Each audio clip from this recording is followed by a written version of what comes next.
Praise the Lord, सबको जय मसीह जी। आज हम बात करेंगे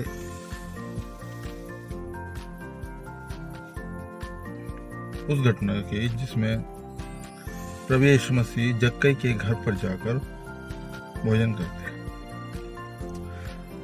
तो कहानी इस तरह से है कि वचन इस तरह से है कि प्रभु यीशु मसीह को यरूशलेम को जाना था, लेकिन बीच में यरीहो से भी जाना उनका अवश्य था।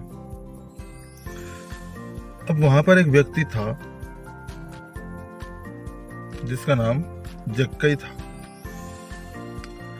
उसके मन में था कि मैं प्रभु यीशु मसीह को देखूं कि वो कैसा दिखता है, कौन है, कैसा है, वो देखना चाहता था। प्रॉब्लम क्या थी जिसके कारण वो देख नहीं सकता था? वो नाटा था। ज्यादा भीड़ होने के कारण, उसकी लंबाई कम होने के कारण वो प्रभु यीशु मसीह को देख नहीं पाता था। फिर एक दिन क्या हुआ, उसे ये पता चला कि जिस जगह पर वो खड़ा हुआ था उसी जगह से, उसी रास्ते से प्रभु यीशु मसीह को आना था। अब उसने पूरी प्लानिंग कर ली कि आज मुझे प्रभु यीशु मसीह को देखना है। उसने सीढ़ी ली, एक गुलर के पेड़ पर चढ़कर बैठ गया। उसको मालूम था कि प्रभु यीशु मसीह इसी तरफ से जाएंगे। तो जैसे ही प्रभु यीशु मसीह उस रास्ते से आए, उस पेड़ के नीचे रुक गए और प्रभु यीशु मसीह ने ऊपर देखा कि एक व्यक्ति बैठा है जो मुझे देखना चाहता है। तो प्रभु यीशु मसीह ने उससे कहा, हे जक्कई, झट से नीचे उतरा, क्योंकि मुझे आज तेरे घर में रहना अवश्य है। दोस्तों, यहां समझने वाली बात यह है कि वो जक्कई नाम का व्यक्ति नाटा था। अपनी बार बार कोशिश करने के बावजूद भी वो प्रभु यीशु मसीह तक पहुंच नहीं पाया। उसने क्या किया, एक सीढ़ी के द्वारा गुलर के पेड़ का सहारा लिया और उसने प्रभु यीशु मसीह को आसानी से देख लिया। और प्रभु यीशु मसीह ने भी उसको ऐसा बुलाया, हे जक्कई, नीचे उतरा, नाम लेकर बुलाया। जबकि प्रभु यीशु मसीह और जक्कई कभी मिले नहीं, लेकिन प्रभु यीशु मसीह ने उसको नाम लेकर बुलाया, हे जक्कई, झट नीचे उतरा, मुझे तेरे घर में रहना आज अवश्य है। इस बात से हम क्या सीखते हैं? क्या प्रभु यीशु मसीह कोई साधारण मनुष्य थे?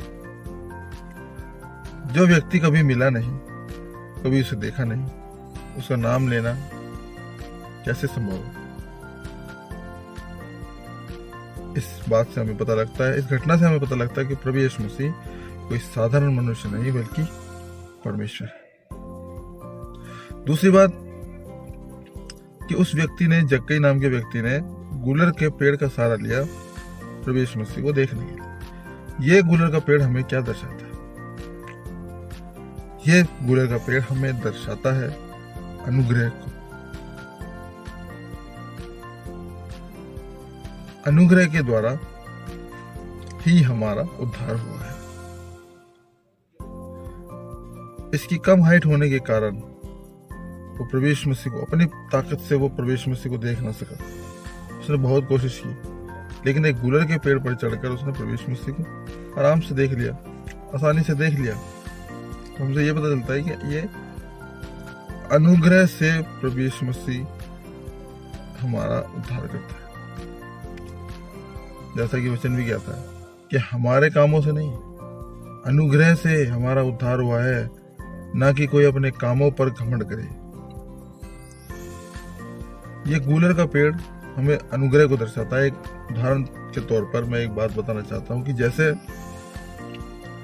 मान लीजिए हमें कोई प्रॉब्लम है, हम बीमार हैं और हमें डॉक्टर के पास जाना है। डॉक्टर बैठा है 4th फ्लोर पे, 5th फ्लोर पे बैठा है और हम हैं बीमार।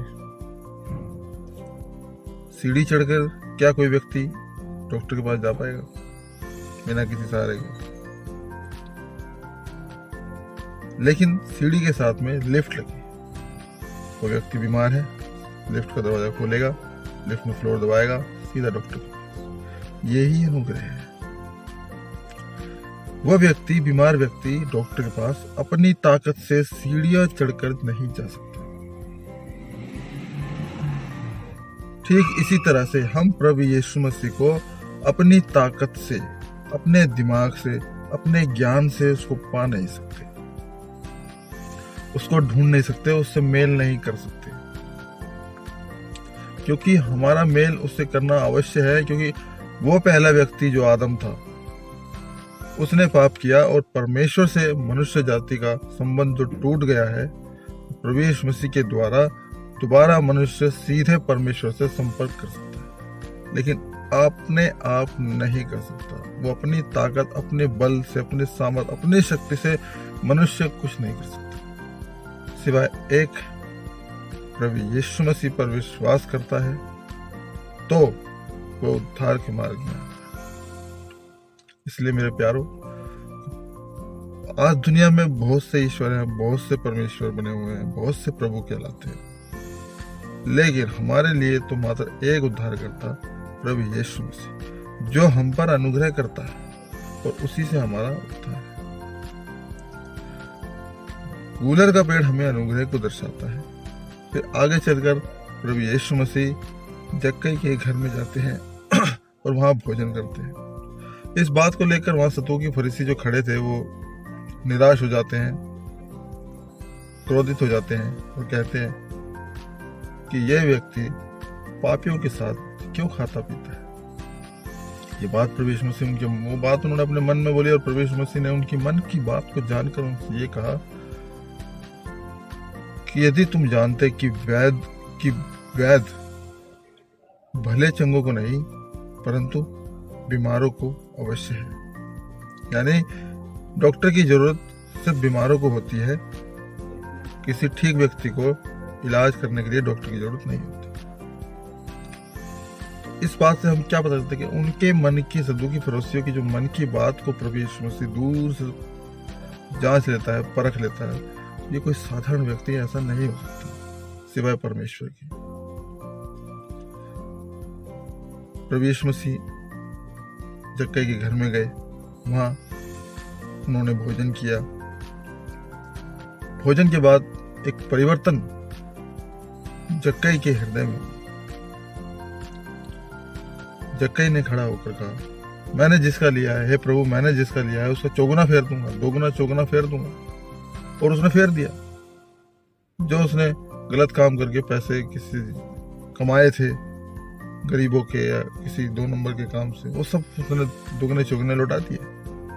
ऐसा क्यों? प्रभु यीशु मसीह ने उससे कुछ भी नहीं कहा कि हे जक्कई, तू पाप करता है, तू सुधर जा, तू अपनी बातों को सुधार ले। ऐसा प्रभु यीशु मसीह ने उससे कुछ भी नहीं कहा। फिर क्या कारण था कि उसका मन परिवर्तन हो गया, उसका हृदय बदल गया? क्योंकि प्रभु यीशु मसीह उसके घर में वास कर चुके थे। जैसा कि हम प्रकाशित वाक्य 3 अध्याय उसके 20 आयत में पढ़ते हैं कि मैं द्वार पर खटखटाता हूँ, यदि कोई मेरा शब्द सुनकर खोलता है तो मैं उसके भीतर आऊंगा और उसके साथ भोजन करूंगा। तो ठीक ये वचन जक्कई के साथ बैठता है, क्योंकि जक्कई ने भी अपने हृदय के द्वार को खोला और उसका मन बदल गया। उसके जो बुरे काम थे, गलत काम थे, वो सब उसने उसी समय छोड़ दिए। तो मेरे प्यारों, मेरे भाइयों, मेरी बहनों, प्रभु यीशु मसीह को हम हल्के में ना लें। वो परमेश्वर है। अगर हम प्रभु यीशु मसीह में रहकर अपना जीवन नहीं बदल सकते तो हमारा कोई फायदा नहीं, क्योंकि प्रभु यीशु मसीह हमारे अंदर जब वास करते हैं, जैसा कि लिखा है कि तुम पवित्र आत्मा के मंदिर हो और पवित्र आत्मा तुम में वास करता है। तो आज पवित्र आत्मा हमारे अंदर वास करता है। प्रभु यीशु मसीह को हमने ग्रहण किया है, और यदि हम उसके साथ चलना चाहते हैं और उसको हम प्रभु यीशु मसीह को फॉलो करते हैं, तो हमारे जीवन में एक कार्य होना बहुत जरूरी है कि हमारा मन परिवर्तन, हृदय परिवर्तन होना जरूरी है। हमारा जीवन बदलना जरूरी है। हमारे जो पुराने काम थे उनको छोड़ना जरूरी है, उनके लिए मरना जरूरी है। एक परमेश्वर जो अपना सिंहासन छोड़कर हमारे लिए इस पृथ्वी पर आया और हमारे पापों के लिए उसने अपनी जान को कुर्बान कर दिया, वो हमसे क्या चाहता है कि केवल इतना कि हम सीधी चाल चलें, उसके वचन के अनुसार चलें, उसकी आज्ञाओं के अनुसार चलें। सिर्फ वो हमसे इतना ही तो चाहता है।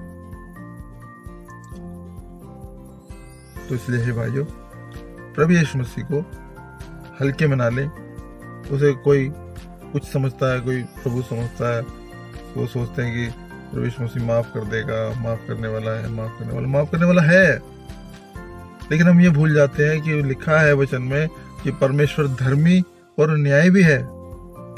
आज वो हम पर अनुग्रह कर रहा है, दया कर रहा है, हमसे प्रेम कर रहा है, लेकिन एक दिन उसका जो स्वभाव है, जो नेचर है, वो न्याय का भी है, वो न्याय भी लेगा।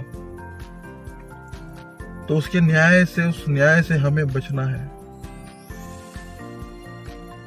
हम जब इस जीवन में, इस दुनिया में आए हैं, इस संसार में आए हैं, ऐसा पवित्र जीवन जिए, ऐसा जीवन हमें जीना है जो प्रभु यीशु मसीह के वचनों के अनुसार हो। ऐसा जीवन जिए जिससे हमारा परमेश्वर हमसे प्रसन्न रहता हो, ना कि दुखी। हम बार बार अपने परमेश्वर को खुश तो नहीं, दुखी ज्यादा करते हैं। हमारे हर गलत काम से हमारा प्रभु नाराज होता है। हर वो काम जो हम परमेश्वर के विरुद्ध करते हैं वो पाप होता है, और उससे हमारा परमेश्वर नाराज होता है, निराश होता है। इसलिए हमें ऐसा कोई कार्य नहीं करना, बल्कि पवित्र जीवन जीकर अपने परमेश्वर को प्रसन्न करना है। आज उसका अनुग्रह हमारे ऊपर है। इस अनुग्रह के रहते रहते, इस अनुग्रह से जो हमने प्रभु यीशु मसीह को जाना है, तो इसका जो मूल्य है उसको हम समझें। सब कुछ प्रभु यीशु मसीह हमारे लिए करने को तैयार है। आशा करता हूँ आपको ये वचन अच्छा लगा होगा। सब कुछ जय मसीह।